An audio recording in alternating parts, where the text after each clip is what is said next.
So now let's take a moment to look at some of the specific textual canons or principles that we might apply.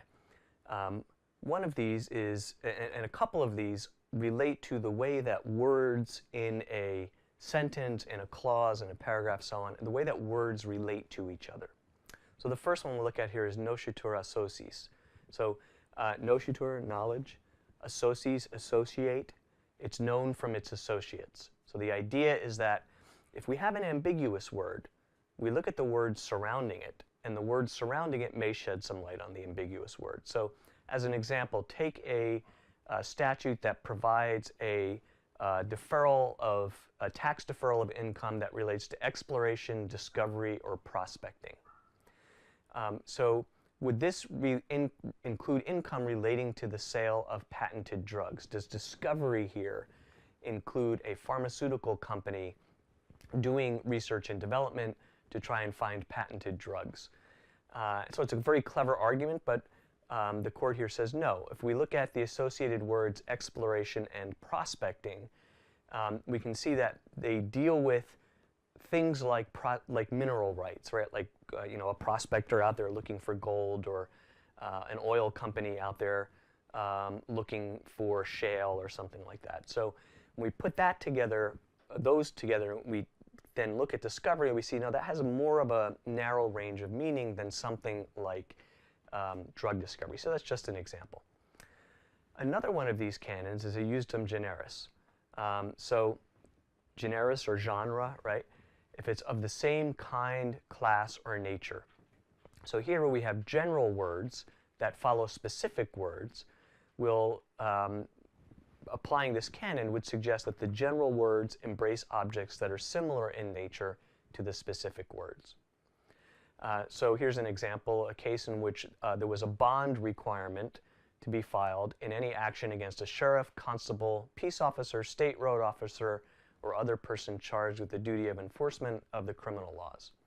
And the question was, does this include prosecutors? So obviously prosecutors do enforce criminal laws, or at least are part of the process of criminal laws being enforced. But the court says, no, when we look at the kinds of officers that are mentioned in this statute, those are badge-carrying officers who are on the front line of law enforcement. They're not prosecutors who don't carry badges, who are not sworn officers. Now notice, right, when you're applying noscitur associes or a justum generis, part of what you're doing is you're trying to figure out, what is the legislative intent? What's the purpose of this statute? What's the purpose of these broader or more general words? So these canons can be applied sometimes by purposivists. They can be applied sometimes by textualists as well. But you can see what the canon is actually trying to do. So here's another example. How about a statute that says any gun, knife, or other weapon? It bans any gun, knife, or other weapon. Would an other weapon in this scenario include a sword? I think if we applied these canons, it would be fair to say, yeah, another weapon probably includes a sword. It's something like a knife. It's not exactly like a gun, but it's a weapon that's used, historically was used in war or fighting or things like that. How about a tennis ball?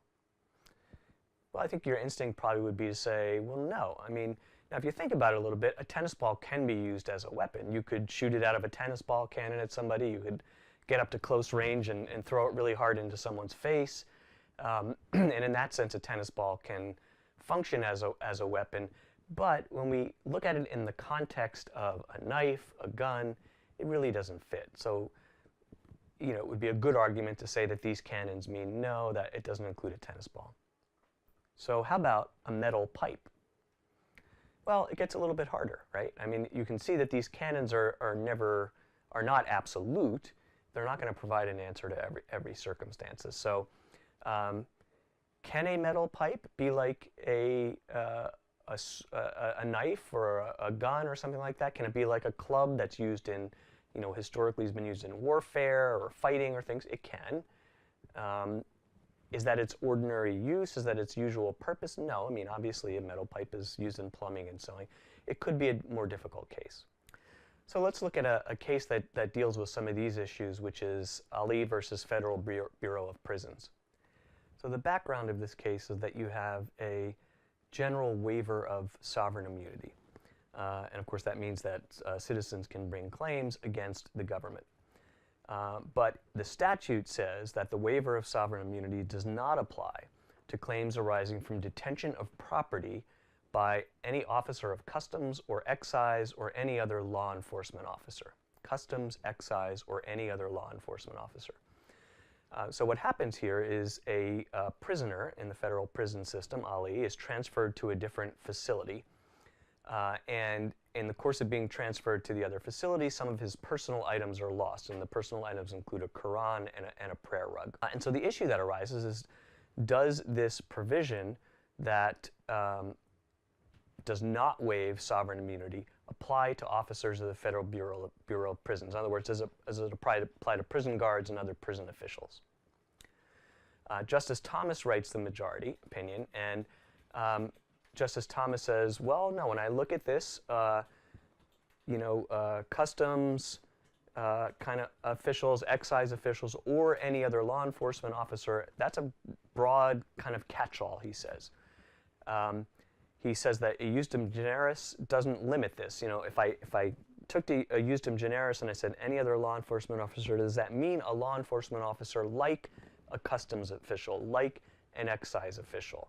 If I did that, then I might say that it's limited. And what is a customs or an excise official doing? These are usually officers at the border, like at a port or an airport or something like that. And their job is to make sure that whatever is coming into the country or leaving the country is properly coming or going, and if there's a tax or a tariff on it, that it's properly levied and things are properly declared and so on.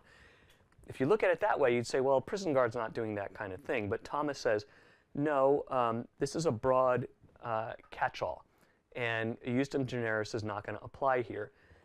He finds it particularly important that it's a disjunctive phrase, that it's or, and he says, if I interpret it a different way, then this disjunctive phrase is really just going to be superfluous. And he invokes another general canon of statutory interpretation that we'll be looking at over the next couple weeks, and that we've talked about, I think, a little bit briefly already, which is that you should not interpret any provision of a statute to be superfluous, to be unnecessary. Here he says, well, if I do that, I'm really making this superfluous because it's just going to mean, the same thing as a customs or excise officer. Now you see that we have a dissent from Kennedy with Stevens, Souter, and Breyer. So again, we've got, basically the conservatives going one way and the liberal bloc going the other way. And the dissents invoke the canons of justum generis and nocitur associes and say, well, I can see that customs and excise officers, they have a commonality. It's about revenue enforcement. It's about making sure the right taxes are collected at the border. And when I look at other law enforcement officers, then I should interpret that in context of this. Further, the dissenters say, when I'm trying to look at this as a general catch-all, even though it says any other officer, it doesn't necessarily mean literally any other kind of officer on the planet, because I have to look at that phrase within the context and within the background of these canons. And further, the dissenters say the history of the statute shows that it specifically is meant to be a restriction on the waiver of sovereign immunity for this unique customs and excise setting. I mean, so again, you might say, well, what's the big deal? Why do we have a Supreme Court fight about this particular statute? So again, I think part of it is the philosophies of the judges. You can see Thomas sort of trying to pick apart really carefully and using, well, it's disjunctive, it uses the word or. You can see the dissenters using these canons to back up their arguments about what the purpose of the statute is. Again, I do think there's a sort of broad policy question in this case, because notice who the claimant is. It's a prisoner. Notice who the claim is made against. It's against prison guards, prison officials. Notice what the claim is about. It's a civil rights type claim, a property claim that's tied to a civil rights claim that relates to a Muslim prisoner losing their Quran and their prayer rug. So there is a more fraught political context, I think, in the way that the different blocs are deciding this case.